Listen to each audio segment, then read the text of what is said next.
का भोग नहीं लगता।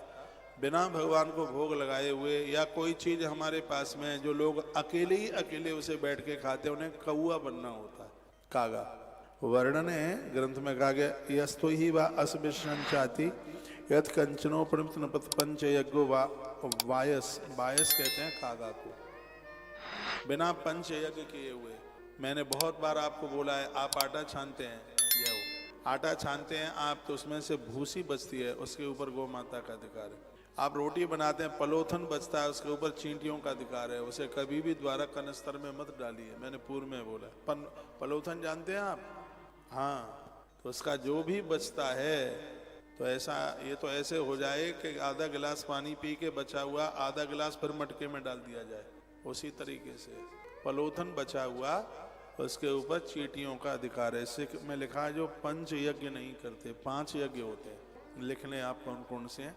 एक है ब्रह्म यज्ञ, जिसमें ग्रंथों का स्वाध्याय किया जाता है और भगवान की पूजा इत्यादि सब उसी में आते हैं। दूसरा है, लिख लो, देव यज्ञ, साकल्य मिलाकर के जो आप आहुतियां डालते हैं, ये सब देव यज्ञ में आता है। एक है पितृ यज्ञ, अमावस्या पूर्णिमा इन समय पर आप ब्राह्मण वगैरह आप जमाते हैं, ये पितृ यज्ञ में आता है। और एक है अतिथि यज्ञ, दरवाजे पर आए हुए आगंतुक को आप बिना खिलाए पिलाए नहीं जाने देते, ये बहुत बड़ा यज्ञ है। और एक 5वां यज्ञ है, वो है भूत यज्ञ, यानी प्राणी यज्ञ, जिसमें स्वान को रोटी, गैया मैया को रोटी, चींटियों के लिए, कौआ कबूतर के लिए, ये सब भूत यज्ञ में आता है। जो ये 5 यज्ञ नहीं करते, भागवत में सुखदेव भगवान कहते हैं परीक्षित वो बिल्कुल कौए की तरह है, उन्हें तो समझ लो इस जन्म में नहीं तो अगले जन्म में वो कागा ही बनेंगे, बायस कौआ बनेंगे। यह श्लोक श्रीमद् भागवत के 5वें स्कंद के अध्याय नंबर 26 का श्लोक नंबर 18 है। यदि मैं गलत बोल रहा हूं तो अपने घर भागवत देख लीजिएगा, ये उसमें लिखा है, उसमें वर्णन किया गया है, तो गलती मत कीजिए। जो पुरुष इस लोक में खटमल जीवों की हिंसा करते हैं, वह उनसे द्रोह करते हैं, ऐसे लोग भी अंधकूप नाम के नरक में फेंक दिए जाते हैं। 17 नंबर के श्लोक में लिखा है। जीव हत्या मत कीजिए। हम चातुर्मास क्यों करते हैं? क्योंकि अनजान में हमसे बहुत जीव मर जाते हैं। जो पुरुष किसी प्रकार की आपत्ति न आने पर भी अपने वैदिक मार्ग को छोड़कर अन्य पाखंड पूर्ण धर्मों का आश्रय लेते हैं, जो अपने धर्म को छोड़ करके इधर उधर भटक जाता है, वह भी लिखा स्वयं वै निर्वेद पथादपगत पाखंडम चोपगत अस्त्री पत्र वनम।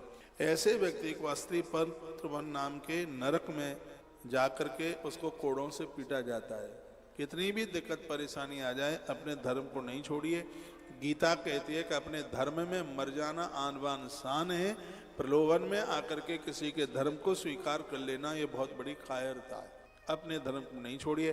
जिस धर्म में हमारे पूर्वज पैदा हुए, मृत्यु को प्राप्त हुए, वो धर्म बिल्कुल भी छोड़ने के लायक नहीं है। जो मनुष्य श्लोक में माता पिता ब्राह्मण और वेद का विरोध करते हैं, उसे यमदूत कालसूत्र नाम के नरक में ले जाते हैं।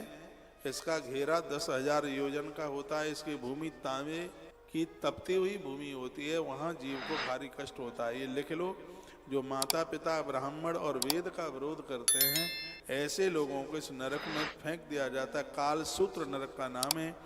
इसमें जीव को बहुत ज़्यादा कष्ट होता है।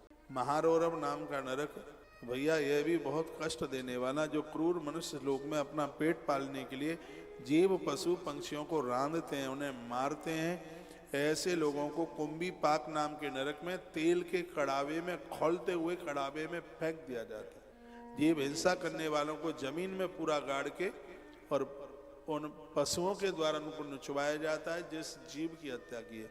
जो स्त्री पुरुष एक दूसरे के साथ गलत संबंध बनाते हैं, गर्म लोहे के खम्भे से, तपता हुआ खम्भे से उन्हें लिपटाया जाता है, उस समय जीव को बहुत भारी कष्ट होता है। जो लोग रिश्वत लेकर के काम करते हैं, उन्हें यमराज के घोड़े के रूप में जोत दिया जाता है। वर्णन है जो जूते चप्पल की भी चोरी करते हैं। सूर्य देवता ने, सुनो, सूर्य देवता ने अपने पुत्र को आदेश दिया है, इनकी नाक में नकेल डाल देना।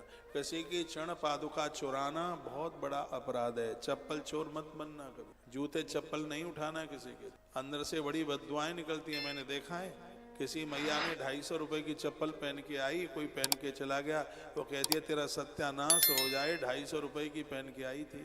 ये बद्दुआएं लग जाए। ये गलती हाँ कभी नहीं करेगा जो पुरुष श्लोक में निम्न श्रेणी का होकर भी अपने को बड़ा मानने के कारण जन्म तप विद्या आचरण वर्ण या आश्रम कुछ पढ़ लिख करके किसी का अपमान कर दें, उन्हें भी घोर नरक की यातना भोगनी होती है।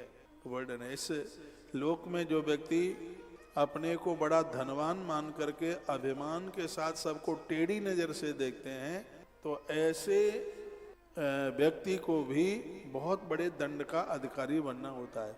ये पूरा का पूरा 26 अध्याय ये नरक यातना से ही भरा हुआ है। जो माता पिता का द्रोह करते हैं, गोस्वामी जी ने भी तो लिखा है, उन्होंने भी कहा जे सट गुरुसन ईर्षा करे। माता पिता गुरु के रूप में, इनसे कभी ईर्षा मत कीजिए, गुरुजनों से कभी ईर्षा मत कीजिए। रौरव नरक कोट युग पर ही करोड़ों साल तक इनको रौरव नाम के नरक में फेंक दिया।